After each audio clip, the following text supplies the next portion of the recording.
Carl Thoma, one of the things that I've heard him say, and I've now heard Orlando say a bunch that I think has really stuck with me as I've kind of gone, on my career here, was it's okay to make a mistake, but it's not okay to make that same mistake twice. And it's such a simple but pretty profound statement, and I do feel like that kind of lives inside of our firm everywhere. Welcome to Thoma Bravo's Beyond the Deal. I'm Orlando Bravo, founder and managing partner at Thoma Bravo. Today we're doing something a little different. Instead of sitting down with the CEO, Thoma Bravo managing partner Holden Spaht and partner Brian Jaffee are turning the microphones on themselves. They'll share how they got their start at Thoma Bravo, how they've grown with the firm, and how they work together to drive results. It's a candid look at leadership, mentorship, and what it really takes to sustain and perform over time. You and I have worked together now about 12 years, but I was trying to remember the origin story of how you came. I remember it was a great class, but talk about a little bit about your background maybe and the decision to come to Thoma Bravo, how that came about. Yeah, happy to. I started my career at Merrill Lynch in the investment banking group, actually in 2007. So right as the financial crisis was about to hit, and was in the leveraged finance group, learned a ton. And actually that was the point where I really got to see and understand private equity. I always knew I wanted to go into finance. I wasn't sure exactly what, but knew investment banking would be like the right jump off point. Got this great experience, even though deal flow at the time was tricky, but really got to see like the market structure and how it all worked in these different private equity firms. And I realized pretty quickly, I want to be an investor. And what does that mean? And how do you do that? And so I was fortunate enough to get a job at Veritas Capital, another private equity firm based out of New York. Really cut my teeth there as an associate for 3 years. Then I went to business school at University of Chicago.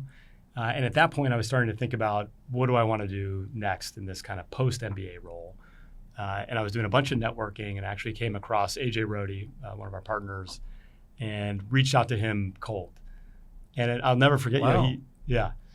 So I was doing some Good sourcing. For you. Was doing some sourcing. You had to be, I didn't realize that. Okay. Yeah. Coming out of Chicago, you had to be maybe a little Scrappy. scrappier. AJ also happened to go to Chicago. It was a Midwest guy. I reached out to him. He responded in like 3 seconds and basically said, I just had twins and work is on fire. But like, ping me in like 3 weeks. I was like, 3 weeks? It's like, ping me in 3 weeks. I think we're going to run a process. We're probably going to hire a couple VPs. So I reached back out to him, had a great conversation. He ended up putting me into this process. You guys were actually at the time in the process of raising Fund 11. And so you needed a couple of post-MBA VPs to help continue to build out the firm. And I was lucky enough to go through that process and get an offer. I will say the interview process, looking back on it now, was it's so funny to think about. But again, I'll never forget, at the time we were in the Transamerica Pyramid. We were up on the 32nd floor, had a pretty small office. And I walk in and literally in the lobby of our office, you guys had constructed a cubicle because we ran out of space for our associates. And so this poor guy was sitting, I remember he had his dry cleaning all over the place and he was on like 100 phone, and we were kind of coming in and out of the lobby as part of our super day. But the energy of the office and just kind of seeing how everybody operated, how collegial it was, I'll never forget that. It's kind of a sad story in a way. Jesus Christ. We've come a long way. Can't afford a lobby? We've come a long way. Yeah. Well, that's a great story. So Holden, you joined the firm in 2005. What was it like back then when you joined? Well, we were on the 32nd floor of the Transamerica, and that way it was similar. So we just couldn't have had that many more. We had but they were like, first of all, when I joined, it was called Thoma Cressy Equity Partners, and I had done, I went into private equity, to be honest with you, not for any grand thing. I liked finance. I thought investment banking was sort of interesting. And then everybody seemed to want to go into private equity. So I was like, I should probably go into private equity. It seems smart. It'd be fun to be an investor and learn how to operate these companies. But I did it for 2 years at Thomas Lee Partners in Boston. And they were a generalist firm. And in 99 to 01, when I was there, it was a really, they had like a $6 billion fund, a lot of smart guys, great guys there. Then I went to business school. Then I went to Morgan Stanley Capital Partners in London, which was also a generalist fund. And the way they would do deals is a deal would come in from an investment bank, and then we'd have to clear like conflicts with the investment bank. And then you try to go find an operating partner to get smart in an industry. Then you would go compete with like 15 private equity firms, and the deal would take 6 months, and you probably had a pretty low win rate. And I remember thinking, this does not feel like the best way to do this. And when I was at Tom Lee, which was a great firm, I mean, we would partner with Bain and Blackstone, and we looked at these consortium deals, tried to take Harcourt private. But you'd be in these rooms with management, and it would be these massive tables with, people from Bain, people from Blackstone, people from McKinsey, people from Goldman Sachs, people from Morgan Stanley. And I'm like, at my level, I remember thinking, how am I ever going to figure out whether I'm actually a good investor or I'm just another cog in a good wheel, but a wheel, right? And so I remember when I came out to the Bay Area, I was like, I want something different. And I met Orlando.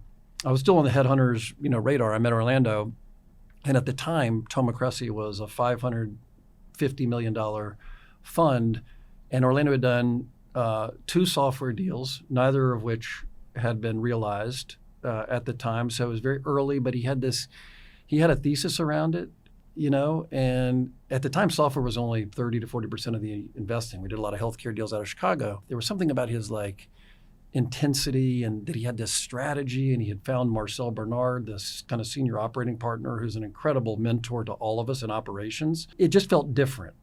It felt like a place where Carl Thoma had given him all the rope he needed to either be successful or not. And it felt like he was going to give the same opportunity. So it took me a while to be convinced, because he was really, he comes on, he's a very intense, he's intense. He's, how he is. He's so into this.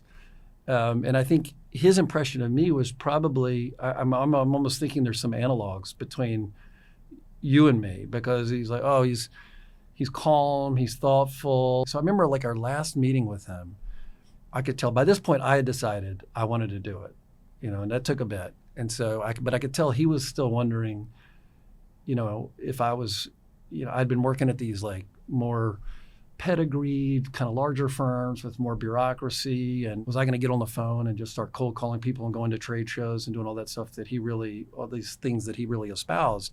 So I remember telling him, I'm like, if you're worried that I'm going to sit around and just look for things, just not show you the entrepreneurial spirit that you're looking for, if you're worried about that, you can take those fears away. I'm going to work extremely hard. This is what I want to do. And I remember finally, then the next day I got an offer, and that's when I joined. So Seth started the same day that I did. And we basically had 2 teams doing software. It was Seth and Winnie Kwan, and it was myself and Trey Sale were our 2 teams, and there was Orlando and Scott. And, and Seth, because he came from Summit, knew all the software companies. I'd been at Tom Lee, Morgan Stanley Capital. I'd done 1 or 2 tech things, but I didn't really know any of the software companies. So he immediately hoarded he put all the names in the database with his initials next to him. So I was already getting crowded out. So it was kind of funny back then. We didn't have much structure, right? We had a strategy. And I remember Seth and I, sometimes we had to go to Orlando and be like, Orlando, you need to make this fair, divide these lines. And so that's what we ended up doing, applications and infrastructure, so that we each had enough market and we weren't just colliding into each other every day. But that's where the ride really started. And it was exactly what I wanted, which was, you got to go figure out a space, a name, you got to go meet these people, you have to sell them on doing business with Thoma Bravo, you got to figure out how to price deals. This is you. And when we split from our other team in 08 and 09 and raised a fund on our own that was just software, Seth and I were pretty young. We were just crossing from VPs to principals. And I remember some of our LPs looked around and were like, well, who's going to who's going to do deals for you? And Orlando, they were like, these two guys, these guys.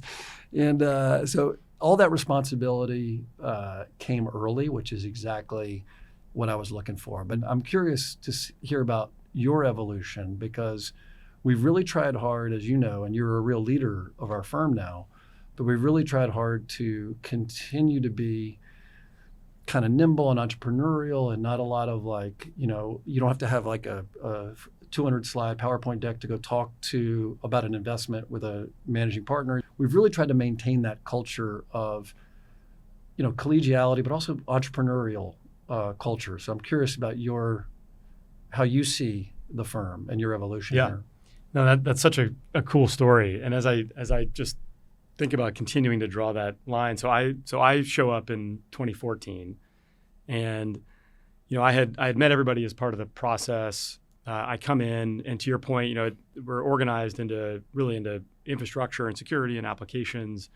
And I got hired alongside a peer, and you guys were trying to decide at the time, how are these guys going to slot into the two different sides of the firm. I remember there was like a 2-week period. We competed at everything.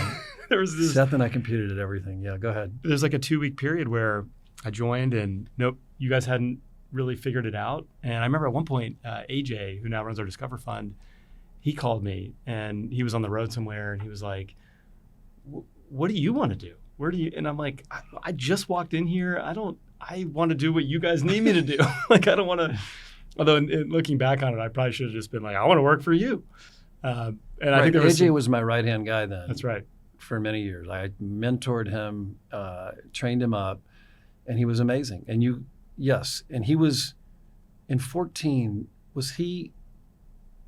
He was still active, but he was about to go do the Discover, but not then, not quite yet. He was. I got to work with AJ for a couple of years. Right. I remember asking him, which one of these two guys do you want? Yeah. And we were waffling, or I can't remember why we couldn't make a call. Yeah, I'm sure the behind the scenes discussions were hilarious. I'd love to go back and look at the text and email traffic. But as luck would have it, I ended up fortunate enough to be on your team with AJ. And here we are, 12 years later, and just kind of looking back on how everything unfolded. I've been so fortunate to have you and have AJ as a mentor. But coming in as a VP, I think the story you told about how much rope you had and how entrepreneurial the firm was, that's exactly what I walked into whenever that 9 years later. And I feel like that's still how we try to operate today. And Carl Thoma, who obviously one of our co-founders, one of the things that I've heard him say, and I've now heard Orlando say a bunch, that I think has really stuck with me as I've kind of gone on my career here, was it's okay to make a mistake, but it's not okay to make that same mistake twice. And it's such a simple but pretty profound statement. And I do feel like that kind of lives inside of our firm everywhere. We throw people into a ton of responsibility early. That's the only way that you can really learn. You're going to make mistakes. They're going to be painful, but they're likely not going to be totally fatal. And what comes out of that in terms of what you learn and how you evolve as a professional, I've just, in the different places I've been in my career, I've never seen anything like that. I think it's really special. I think we got to make sure we keep it that way. That's really well said. It's so funny because I think that same question, and now it's obviously been answered many times over. You are so good at this. You work so hard, and you're so quietly intense, and you have so much conviction, but you do have a calm exterior. And so I was like, is he gonna grind over the price at the last minute? What you do unbelievably well, by the way. But I remember too when Orlando was out here, and he really wanted to start a new product. And he was like, well, first we thought maybe Trey Sale, but Trey didn't really want to do it. So he's like, well, AJ is the only other choice. And AJ was my right hand for 5 years, and you walked right into it. You saw by the end, there's probably a little bit of tension. We would, there probably wasn't a lot more I could teach him, and but he's so good, and he's so ambitious. And I remember I had a drink with Orlando, and over the course of 2 hours doing, Orlando's the master, right? By the end, after my third, vodka soda, I was like, all right, AJ can go do this. And I remember I woke up the next day and I was like, I had total like seller's remorse. I'm sure. I'm like, damn and you were it, stuck I was with doing me. all these things. Well, I mean, well, how good was it end up being? But when I went and I went to Orlando, I don't think I'm ready. And Orlando had already told AJ, and AJ was already literally like whiteboarding It was done. strategies. He'd already had like 3 deals under LOI. I mean, it was in like 10 minutes. Yeah. So I was like, okay. And then you were young in career. And I was like, okay, well, I'm going to train. But I remember too, we worked on one of the first deals we worked on. It was you, me, and Trey. Yep. In between. And I remember after that, it was, frankly, it was a little bit of a clunky, setup. And we're very much, one thing we've always espoused, it starts with Marcel and Orlando in my mind, is direct line of sight, accountability. We work in teams. Everybody know who they're reporting into. That's kind of our thing. And so that was a bit of a clunky structure for our firm and for you. And I remember being on a plane with you once, and I thought this was pretty cool because, Trey had been such a great investor and person and worked with us for so many years, but he was kind of trying to figure out what he was supposed to be doing.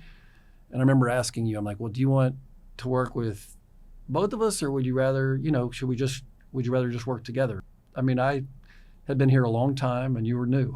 So it was, and you were like, let's work together. Like, that's what I want. And just similar to AJ's evolution, it was just a very quick learning curve. And now I think about it, and you've got like 6 exits under your belt. And frankly, I'm glad you allow me to continue working with you because they're similar. I can't teach you much more, but I enjoy it. So it has been quite an arc for you. Yeah, no, I feel the same way. One of my kind of earlier memories, I just joined the firm.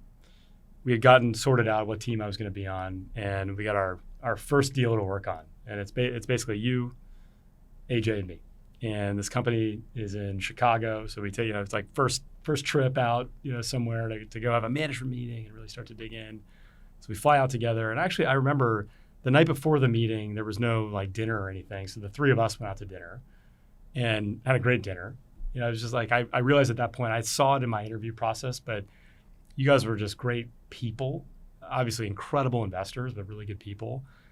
People that I could see myself working with for a long time. Next day, we go to the meeting. It's a great meeting. We ended up having to take a flight, a United flight home.